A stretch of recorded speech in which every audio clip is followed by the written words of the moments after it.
Eoghan Corry, are you confused? Very confused. This looks like a green list of countries that was designed not to work, Philip. We expected the NFIT standard to be contested when government. They would say all the countries that have lower infection rates than Ireland, they qualify. They're also a European standard of about 20 per 100,000 over the last 14 days that the rest of Europe is effectively using. I would have expected the decision last night to have come somewhere in the middle, but instead we got a very strange list of countries. Somebody I was talking to in the inbound tourism industry today said he thought he was at the draw for the World Cup. But at the same time, there is a very reasonable argument to be made that we have to start trying to make our accommodations with this virus and normalise our lives, and that this is the first very tentative dipping of the toe in the water in that direction. You see, on May the 20th, this process started. Margarita Schinas announced the EU plan on May the 27th. The target was June the 15th, European borders open. Everybody has been moving towards that. Most countries opened. Lots of other countries have made big sacrifices. They've sometimes had more draconian lockdowns than we have. They're all moving towards that reopening process. We didn't sort of participate in that. We didn't say we weren't participating in that until last night we got this green list, which looks like a reopening plan for Craggy Island.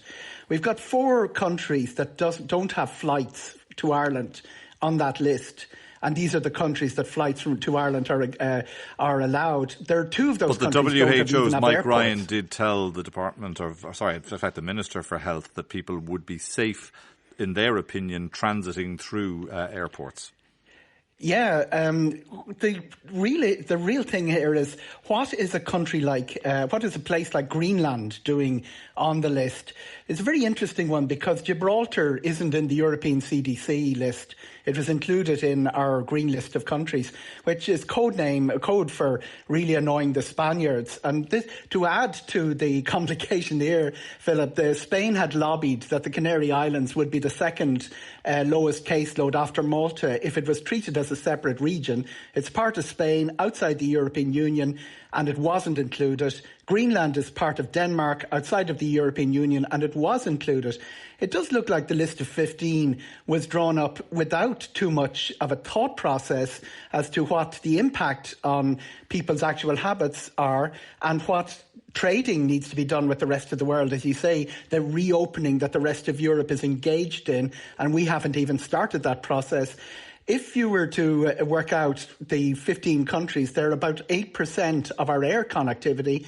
Italy wasn't even making the list on Friday. That's 5% of that.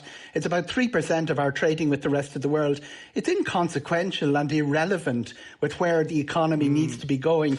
And to make matters worse, there's a scientific principle here, Eoghan, that if the infection rate is lower than it is in Ireland, well, then the country should appear on there. Never mind if it's Suriname or New Guinea or wherever it is.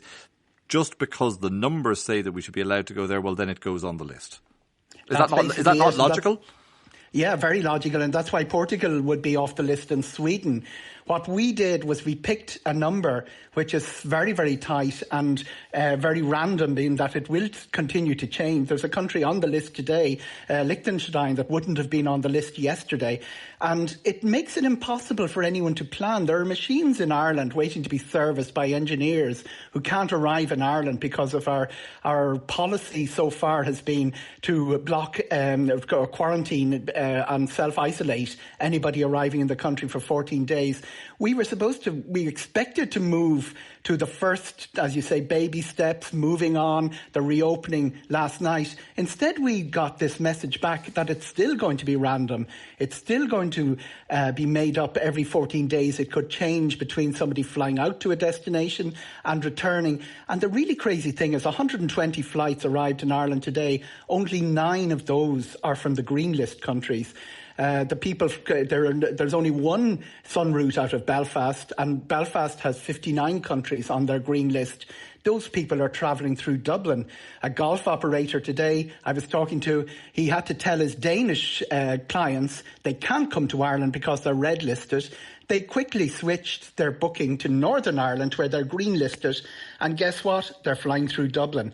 This is an incoherent response to reopening, and there are templates in place, Philip, from all of Europe, and some countries are more excited or more reluctant than others. Finland would be one of the more reluctant, but we seem to have come up with something that not only is it a very low number, but it defies definition. And people like Kieran's underwriters outside the island are scratching their heads, wondering what's going on in Ireland with this green list. It seems to be a process that was designed not to work, and it seems to have shown up fractures within the cabinet and between the different government departments, some of whom reacted with great surprise last night when the list was published. Eoghan Corry.